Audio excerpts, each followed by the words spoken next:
The Jael Finishing School for Ladies, Etiquette for Dangerous Women, by Jaime Hope McArdle, read by the author.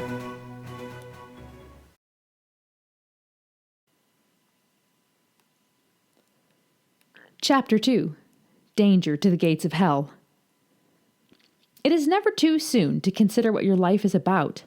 At some point, you will come to the end of it, and you cannot know when that day will arrive. When that day comes, I imagine we will all ask in that instant, what did it amount to? If the stories of your life do flash before your eyes in your last moments this side of eternity, what will matter when you consider it all? I have a favorite quote by Andy Stanley. If you live your life only for yourself, at the end of your life, you will only have yourself to show for yourself. At some point in the year of great struggle, I asked myself, what am I doing here? Is it all meaningless? What is my purpose? When I get to the end of my life, what do I hope to look back and see my life was about?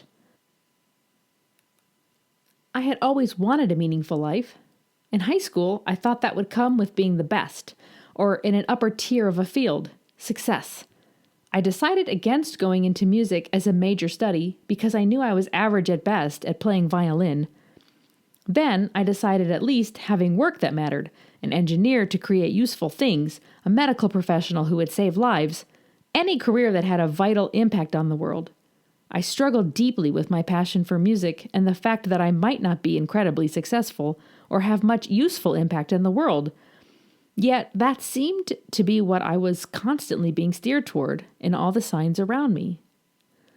Finally, in mid-college, I was given the most memorable advice of my life from a beloved violin teacher who was one of the smartest people I knew. She had a complicated science degree from Yale and a gifted musician with a master's degree from the Eastman School of Music. Teresa Ling was a mentor and friend who I still know today and value for a life lived with grace and honor. As I laid out my struggle, she said to me, "Jaime, you do not have to be the best musician in your field. You only have to find your place, your niche, where you belong, the place only you can fill. Then you can have a meaningful career and life." Those words struck me deeply, and I changed my major to violin performance. I became a teacher with some gift at helping people grow in their violin study and encouraging them in their lives as well. Yet I still struggled to feel my life made a true difference in the world. I saw music as a superfluous luxury, not a vital part of life. I was part of the entertainment world. Indeed, entertainment is positive, but I'm a serious person. I want to have value in the essential category. I kept this low-grade concern at bay, knowing that, at least with teaching, I directly impacted young lives and cared about them, and that must be at least more than simply entertainment. When I realized that there was more to life than what we see on the surface, and no matter what our physical world job is, we are engaged in an epic struggle of light and darkness, it changed how I saw my career. I began to realize that my job was only one way I interacted with this larger truth. In asking the question after this new understanding, I thought a moment, and then I came up with the only thing that seemed worth living for anymore. I want to be a danger to the gates of hell. Matthew 16:18 reads, "And I tell you, you are Peter, and on this rock I will build my church, and the gates of hell shall not prevail against it."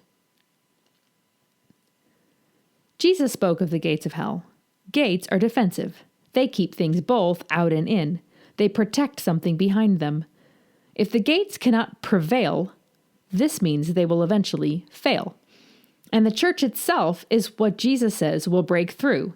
This means the church is intended to be on offense against the gates of hell, not defense. We have a serious problem with the church in our Western cultural world today. Many churches in comfortable countries are playing defense, trying to fight back attacks of darkness. We're putting out fires instead of starting them. What we seek are happy little lives where we can live in the blessings of God and keep our families safe, where we make an unspoken truth with the darkness. I won't have a lot of impact on the world around me if you'll leave me alone here to enjoy my life. Give me successful work and please don't touch my family.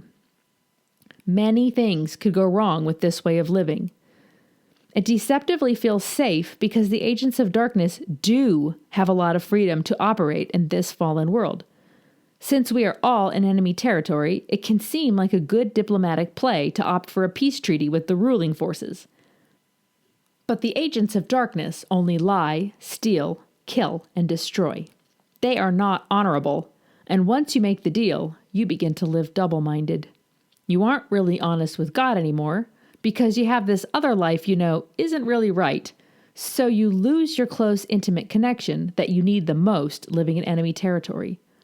And what you gain is a treaty that is fated to be broken, but probably only when you've almost completely lost the lifeline you'll need to survive the attack when it does come. Even worse, you don't realize this is what you're doing. It seems harmless, one step at a time into that double life, until you don't recognize the truth anymore for what it is. This is how we get to the end of our life and then wonder, what's it all about? Living safe? Finding my own happiness? Protecting my family? Or maybe you're built more like me, and the answers look like taking on big challenges, finding my limits, working harder and longer than others, being the best I can be at whatever I did, taking risks to get what I want, setting and accomplishing goals, allowing nothing to stand in my way. Is that really what life is about? Because in the end, it's all still about me. I'm singing my favorite song all my life long. Me, me, me, me, me, me. I pondered how hollow in the end that would be. I can tell myself that I'm doing good things. It's good to become the best version of me. I was engaged in creating a nonprofit strings education program that allowed access to kids of all financial and education backgrounds. I was performing and sharing music. I was on local arts boards and volunteering time when I was able. I was riding horses long distances and encouraging those around me whenever I could. Why did it still feel so hollow? Only myself to show for myself. I came to see that I was working hard and doing good things, but I was doing the things that interested me and offering them to God as what I wished my life would be about. What He required of me was to lay all that at His feet and ask Him, "What would you have me do?" The Creator King made me unique, and He knows better than I do what will be fulfilling, effective, and where my particular skills are needed. No one else on the planet can do what I'm called to do. Thankfully, many things He had written into my heart were already moving forward. Even from the trunk, where I had tried to keep Him out of the driver's seat. He is still God. Even from the trunk, He's ultimately in control. He prefers our cooperation and love. He has great patience, but He also has plans way bigger than I could dreamed up on my own. If I only offered what my human self was capable of, it would be small in the end. In fact, God says it's really garbage in comparison. If I threw it all on the ground at His feet and asked Him to sort it out, then reorganize my entire life and empower me to do things He wanted me to do and go places He wanted me to go, well, that's a life that has a potential to get the attention of the very forces of hell. You cannot help but make an impact when you let God make the plan. The more of the plan you give up and accept from Him, the bigger the impact and the bigger the adventure. It can be frightening to look into that unknown and agree to go, not knowing what you're even agreeing to. As C.S. Lewis writes in the Chronicles of Narnia, "No, he is not tame. He is wild, but he is good." When you come to that place, laying the good and the not so good things you've been busy with at His feet, and you ask Him to sort them out and then give you the plan, buckle up because it's going to get wild. The sooner you consider what you want your life to mean, the better. It may change through the seasons, but don't procrastinate. Be honest. For a long time, I wanted to live my life for myself, and deep down, I knew it. I didn't want to face the truth and see my life for the basically selfish endeavor it was. Sometimes I have to pray that God will help me want to want what is best for me when I know it's not really where I am yet. Sometimes I have to pray to want the courage to go where I'm called to go and do what I'm called to do. The current is pulling everyone along, regardless if we want it or not. We are never treading water or standing still. We are going somewhere each day of our lives. We are either pulled along by the current of the culture around us, or we begin to swim in an intentional direction against the current. Floating along with the current is easy. Most everyone floats along together. Once in a while, someone rolls through our lives, swimming against the current.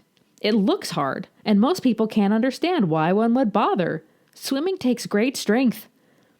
Often, as we watch their lives, we admire something about them and their determination. We can all do it, but getting somewhere intentionally takes decision, commitment, and discipline. The choice is yours.